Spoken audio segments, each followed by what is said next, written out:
James Carter, 47, once the loudest dad on the sidelines at his son's football games in Ohio, now lay silent under the harsh ICU lights.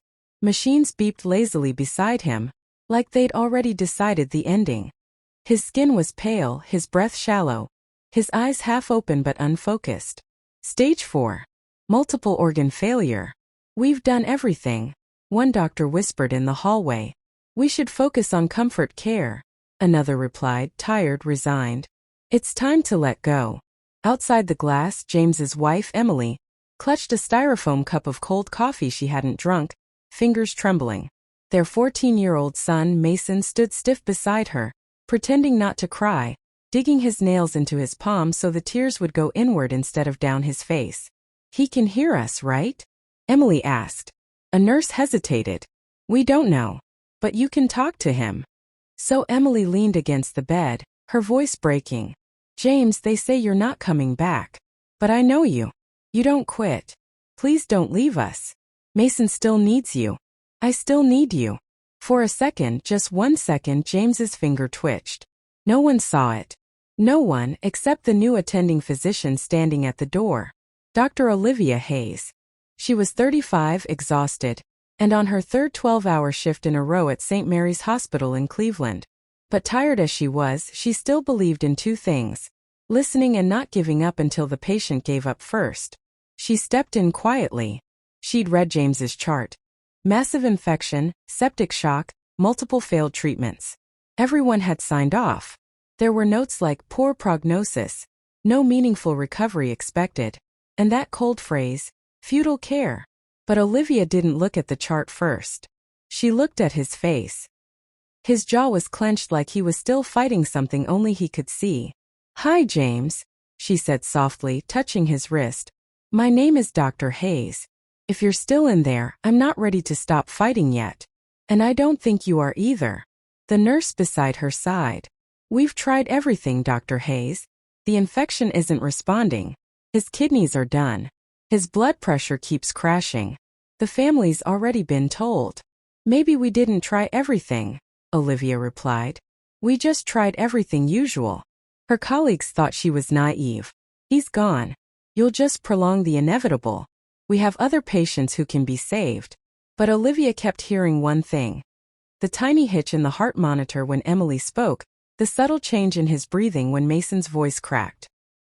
He hears them, she whispered to herself. He's still here. That night, Olivia stayed after her shift. Not for paperwork. For James.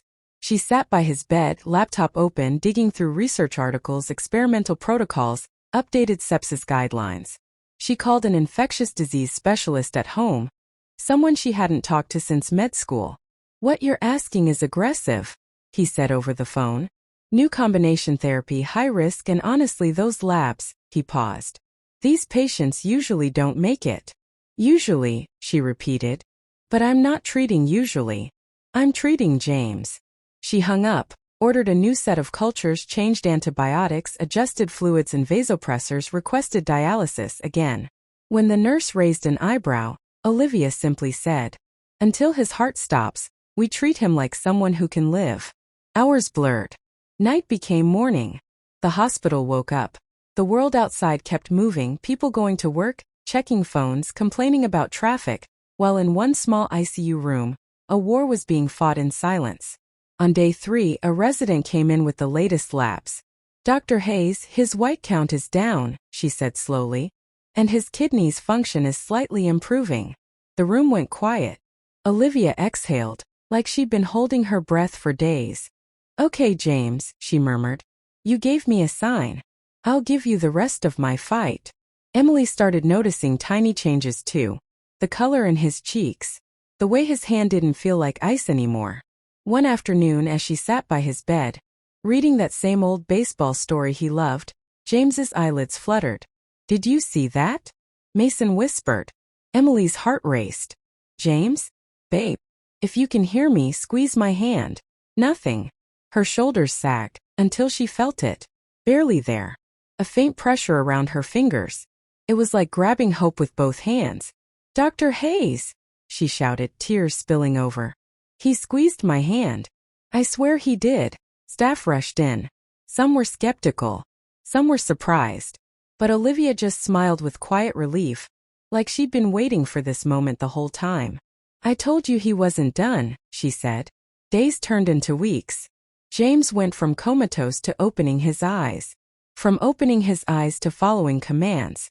From following commands to whispering single words. The first word was M. Then Maze. The first time he tried to sit up, he almost collapsed. His muscles were weak, his body foreign, like he'd woken up in someone else's life. Physical therapy was brutal. He shook. He sweated. He wanted to quit. Just leave me, he muttered one day to Olivia. Everyone already did. Why are you still here? She crouched down so she was eye level with him. Because you were never the lost 'cause they decided you were, she said. You were the fight nobody wanted to take. But I did. And you did too. You just don't remember. He stared at her, eyes glassy. What if I don't get back to who I was? Then we figure out who you are now, she replied. And maybe that man is even stronger. Slowly, painfully, James started walking again. First with rails. Then with a walker. Then, one miracle of an afternoon, across the hallway with nothing but Emily on one side and Mason on the other. Nurses came out to watch, pretending to be busy with charts just so they could see the man everyone thought would never leave this floor walk. When he finally got discharged, the whole unit clapped. Someone played music from a tiny Bluetooth speaker. Emily cried openly this time. Mason tried to look cool, but his tears betrayed him. At the exit, James turned back to Olivia. I don't know how to thank you, he said, voice thick. You saved my life. She shook her head. No. We saved your life. Me, the team, and you for not letting go. I just refused to write the ending early. He hesitated, then asked the question that had haunted him. Did they really give up on me? Olivia didn't lie. Most of them did, she said gently. But not because they were bad people. Because they were tired. Because the numbers looked awful. Because medicine teaches us to calculate odds, not miracles. She held his gaze. But you weren't a number to me. You were a husband and a father whose story wasn't finished. He swallowed hard, eyes shining. Thank you for seeing me. Months later, James stood in his backyard, December air biting his skin, watching Mason throw a football. His legs still shook sometimes. His scars still ached when the weather changed. But he was here. Alive. Laughing. The neighbors had heard what happened. Some called it luck. Some called it a miracle. That night, after everyone went to bed, James sat alone at the kitchen table, his discharge papers and hospital bracelet in front of him. He pulled out his phone, opened the camera, and began to record a video, his voice trembling but steady. Hey, he said, looking right into the lens, right into the eyes of whoever needed this. My name is James. I was the patient everyone gave up on. Except one doctor. They said I wouldn't make it through the night. That it was pointless, that there was nothing left to try. But one person looked at me and saw more than a dying man. She saw a husband, a dad, a story that wasn't over. He held up the bracelet with his name on it. If you're watching this from a hospital bed, or waiting room, or on your bathroom floor trying to breathe, don't you dare give up. Don't let anyone write your ending before you're ready. His voice cracked. He didn't stop. And if there's even one person in your life who believes in you, hold on to them. A doctor, a friend, a mom, a stranger. They might be the reason you live to see a day you can't even imagine yet. He wiped his eyes, smiled through the tears, and leaned closer. And if this gave you even a little bit of hope, hit that like button, subscribe, share this with someone who needs it. Not for me. For the next James. For the next person everyone gave up on. Except one.